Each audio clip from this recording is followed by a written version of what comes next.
kan nama saja. Oke, assalamualaikum warahmatullahi wabarakatuh. Mau lagi dengan gua. Ntar dulu, gua dulu yang ngomong, gua kenali. Oh iya. Oke, assalamualaikum warahmatullahi wabarakatuh. Ketemu lagi dengan gua Daus Kocak. Kita mau ngobrol-ngobrol kocak tentang kisah-kisah, cerita-cerita pada masa di zaman perkuliahan. Dan ini sekarang gua ada bintang tamu nih. Beliau masih menjadi seorang mahasiswa dan mungkin sebentar lagi mau wisuda atau sidang skripsi lah. Kita panggilkan nih teman gua, Bang. Bagaimana sehat? Sehat, alhamdulillah Bang. Siapa namanya? Nama kita nih Theo Rahmat Ramadan sih nama panjangnya. Panggil aja Theo. Tawi banget nih. Wes. Lu kenal gua nggak? Kenal dong. Kenal. Kita satu kampus ya. Kebetulan sih iya satu kampus gitu kan. Lu abang-abangan gua kan? Nah, gua yang ada-adian lu Bang. Aduh. Gimana kampus aman? Dibilang aman sih sejauh ini cukup aman. Adalah yang beberapa mata kuliah yang membuat kepikiran dan harus mengulang gitu. Waduh, SP. SP apa ngulang? SP sih. SP. Ya. Berarti lu tahun ini sidang dong? Insya Allah sih sidang kalau memang dipermudahkan gitu. Tapi kita wisudanya bareng ya? Nah iya bareng kita. Iya. Kebetulan abangnya baik ini, memang udah baik banget dah emang. Ya karena memang kebijakan kampus kita kan kacau. Gimana sih kisah-kisah lu dari semester 1 sampai lu sekarang udah semester akhir ya? Akhir ya. Cerita-cerita tentang dosen killer atau mata kuliah yang kurang mengenakan, gimana? Ya kalau buat gue sih tentunya dari semester awal ya, semester 1 menurut gue tuh kayak masih ada ya udah dosen tuh memberi kasihan nilai kadang-kadang juga ya udahlah gini aja kemampuannya, mungkin ya udah ada tambah dikit gitu kan, terbantu oleh tutup dan absen gitu. Kalau killernya sih itu ada, udah di semester awal udah ada sih. Pasti ada ya, setiap kampus pasti ada dosen killer sih. Ya mungkin cewek itu kebetulan pas. Oh cewek? Iya cewek. Wah parah sih itu killernya, dia gampang baperan, dia suka menceritakan keluarga dia, anak dia sukses diceritakan lah. Berarti itu mah curcol dong? Nah iya, dia bikin iri Bang. Iya tuh, parah emang. Mungkin niatnya buat motivasi lu. Iya, tapi ada juga. Terus semester 1, gua tanya semester 1 dulu, lu ketika lulus SMK gitu, lu lulus SMK langsung kuliah apa kerja dulu? Kebetulan gue langsung kuliah sih. Langsung kuliah? Iya. Gimana ngerasanya, apakah ada rasa gimana ya, kebanggaan sendiri sebagai lu dari anak siswa menjadi mahasiswa gitu? Buat kebanggaan sih kayaknya enggak deh Bang. Soalnya gimana ya, gue ngejelasinnya tuh nyampaikan lebih enak. Mungkin ketika lu dikasih pilihan oleh keluarga lu nanti, atau mungkin lu baru lulus SMK, mungkin kalau buat cowok ya lu pasti ditanya lu mau kerja atau kuliah. Kalau ekonominya ya biasa ya pas-pasan. Ya mau kuliah atau kerja. Di situ gue memutuskan untuk kuliah, mungkin karena ada tuntutan dari empok gue waktu itu yang kuliah dan akhirnya dia putus, makanya gue memutuskan untuk kuliah. Dan ketika gue menjadi mahasiswa yang tadinya siswa, gue kayak ngerasa nggak ada suatu kebanggaan sih. Nggak ada. Lu masuk jurusan apa sekarang? Teknik informatika. Nah, apakah itu keinginan hati atau dari orang tua atau gimana? Kebetulan kalau dari keinginan hati ya mungkin sih ada gitu, ada, tapi setelah bidang-bidang aplikasi ini gue kayak ngerasa wah mungkin ada passion yang lebih bagus gitu ketimbang TI gitu. Ada Ya, berarti lu gak konsisten dong kalau kayak gitu. Konsisten gak, kan kita harus belajar ilmu meskipun beda jurusan. Oke, iya iya. Masih desain mah tetap desain. Tapi berarti sekarang lu nyesel gitu masuk IT? Enggak nyesel juga bang. Jadi gimana ya, ketika lu seorang mahasiswa yang ngambil jurusan A contohnya, ketika lu tahu jurusan B lebih menarik, itu kayaknya ingin lu dalemi gitu. Dan jika kebetulan lu punya temen yang jurusannya si B, lu pasti akan nanya ke temen lu yang jurusannya B itu. Oh iya iya iya. Terus sekarang udah lagi nyusun skripsi apa gimana? Belum sih, belum. Tapi tahun ini kan? Insya Allah sih tahun ini, mudah-mudahan kalau dilancarkan. Iya iya. Sebenarnya sih kalau masalah lulus atau kayak gimana tuh itu suatu pilihan dari orang masing-masing ya. Iya benar. Bukan masalah lulus tepat waktu atau tidaknya kan. Tergantung sebenarnya kalau lulus untuk tepat waktu. Kalau buat gue sih bang, gue menilai dua tipe, cowok dan cewek. Kalau cewek itu pasti konsisten, ya konsisten banget dia. Karena mungkin ketika dia lulus ya telat gitu, udah 4 tahun. Kalau dia S1 itu pasti dicap jelek sama tetangganya dan keluarga. Apa bedanya dengan cowok? Kalau cowok, sebenarnya gini ya bang, lu dulu SMK, lu tawuran segala macam SP1, SP2, orang tua lu wajarin. Paling cuma ngomel hanya sekedar ya udah gitu, lu diingatkan, lu jangan tawuran, lu mau mati kan gitu kan. Ketika lu udah kuliah dan lu menemukan pergaulan yang baru, itu orang tua lu nggak tahu dan kita menutupinya. Itu bang. Jadi kan kalau SMK ada yang mengawasi guru, kalau kita kuliah kan badan mah nggak ada yang mengawasi. Gitu bang. Terus gue kalau ngomongin bader ya, berarti lu emang dari zaman SMK udah bader? Wah enggak sih bang, enggak juga. enggak sih, gue nggak bader sih. Ya kalau nakal kan cowok memang, gue yakin semuanya ada rasa nakal gitu kalau cowok ya. Iya. Memang udah sifatnya. Benar. Tapi tergantung dari nakalnya kayak gimana gitu kan. Benar. Wajar sih kalau menurut gue. Mungkin gue dulu SMK nakalnya tuh nggak kayak orang-orang yang dulu sekolah di SMK itu terkenal, kayak contohnya tawuran gitu. Enggak sih, gue nggak bader kayak tawuran, gue sayang nyawa gue. Iya, sayang nyawa. Terus apa yang lu rasain perpindahan dari ketika lu dari SMK sekarang menjadi mahasiswa? Yang gue alami sih cara berpikir dan cara lu berdiskusi dengan lawan bicara bang.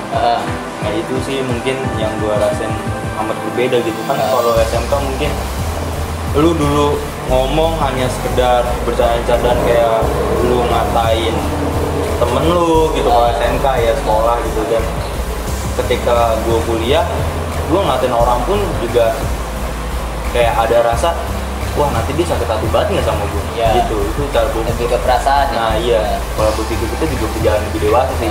Tapi lo di zaman kuliah ini suka ngambil proyek gak? Enggak sih bang. Enggak. Lo aktif di organisasi? Aktif baru semester 5 bang.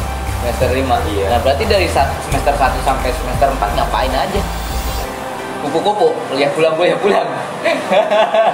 Kalau gue sih bilangnya nggak kupu-kupu bang. Apa? Bilangnya ngelayap. Oh ngelayap. Ya, ngelayap bang. Ngelayap mencari suasana luar orang lain gitu yang nggak mahasiswa. Nah terus apa yang lo rasain ketika pas sebelum zaman masuk organisasi dengan sekarang lo masuk organisasi? Perubahan dari diri lo sendiri itu apa?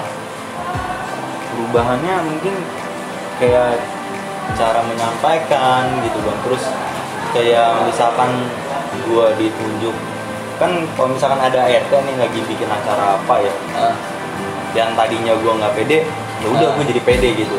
Berarti lebih menguatkan ke mental gitu kan. Yang tadinya tidak bisa public speaking sekarang bisa.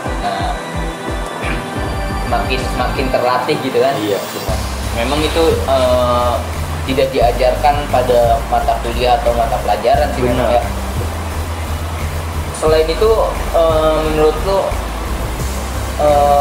di bidang apa ya, dunia IT lo kan? Iya. Di perkuliahan apakah lo bisa masuk nggak gitu pelajaran tersebut? Kalau untuk sekarang sih ya mumpung lagi online gitu, daring, nggak ada yang masuk sih. Nah, memang gak ada yang masuk kan? Iya. Beda dengan ketika kita ketemu langsung. Iya. Kita pun ketika tidak mengerti juga bisa mempertanyakan langsung kan? Nah, benar. Kalau daring kan sekarang lebih ke menunggu ada jedanya gitu kan? Benar. Itu harus sih perubahan yang sangat signifikan banget dah. Dan yang gua rasain juga dulu ilmu itu memang di perkuliahan itu hanya sebatas berapa persen doang sih. Selebihnya ya kita di luar, entah kita dapatnya dari organisasi atau komunitas atau dan lain sebagainya. Kalau menurut gue sih kuliah itu kita harus juga banyakin relasi kan. Iya. Bukan hanya sekedar lo kuliah mengikuti pelajaran doang gitu kan. Karena di situ lo akan ngebentuk jati diri lu sendiri gitu kan. Iya. Ya Pasti.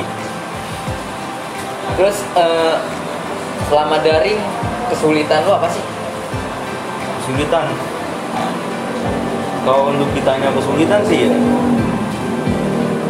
gue kayak ngerasa, mungkin ada juga yang ngerasa sih, gue nggak ada ngerasa kesulitan bang, asli. Kenapa tuh?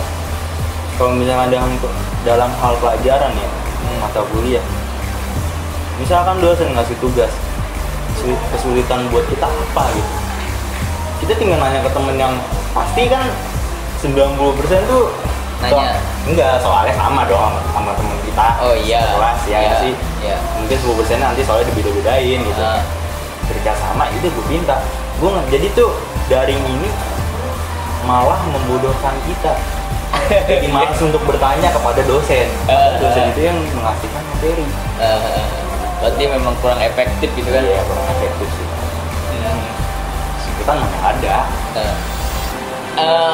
Biasanya kan kalau di dunia kampus itu ketika lu masuk organisasi ada training organisasi ya? Iya. Atau ketika lu masuk kuliah juga ada ospek namanya ya? Gimana pas lu training organisasi? Pertama kali lu memikirkan training organisasi itu apa sih? Nah, setelah training organisasi itu apa sih yang lu dapet? Gua pertama mikirin training organisasi itu katanya gue kayaknya ditatar nih gue nih. Nah, memang kebanyakan orang berpikir bahwa training organisasi itu lebih ke tatar ya. Iya. Padahal kan tidak semuanya begitu kan? Benar. Padahal di situ dijelaskan bahwa lebih ke mengenali bahwa ini nih organisasi kita itu seperti ini loh. Iya. ADART-nya seperti ini loh, visi misinya seperti ini loh, gitu kan? Iya. Jadi sebenarnya bahwa apa yang dipikirkan banyak orang training organisasi itu ditata, sebenarnya tidak ya? Tidak sih. Ya kayak lebih uji mental. Enggak mental sih bang. Gue kayak ngerasa ya mental juga diuji sih di situ, tapi kan yang fisik gitu. Tapi lebih kayak Theo itu training organisasi itu kayak wah nih senior lu orangnya kayak gini-gini loh, gitu. Ada yang wataknya apa sih namanya keras tapi hanya dibuat-buat, gitu. Pada nyata kita ajak ngopi ngerokok mah baik. Iya, gitu. Lu nyindir gua. Gitu. Lah, begitu itu ternyata training organisasi itu cuma hanya sekedar sebuah melatih mental untuk mendekatkan diri kepada senior dan junior. Gitu sih. Supaya kita tuh kalau sesuatunya nanti ada masalah ingin ditanyakan kepada junior atau senior pun kita bisa sharing gitu ya. Tempat sharing intinya gitu kan. Iya. Dan kalau menurut gue bukan hanya sebatas tempat sharing ya, lu juga bisa mendapatkan pekerjaan atau mendapatkan project-project itu biasanya dari abang-abangan. Iya. Ya kan? Iya. Entah ketika lu dari organisasi itu lu bikin suatu tim untuk membuat project gitu kan. Benar. Biasanya kayak gitu.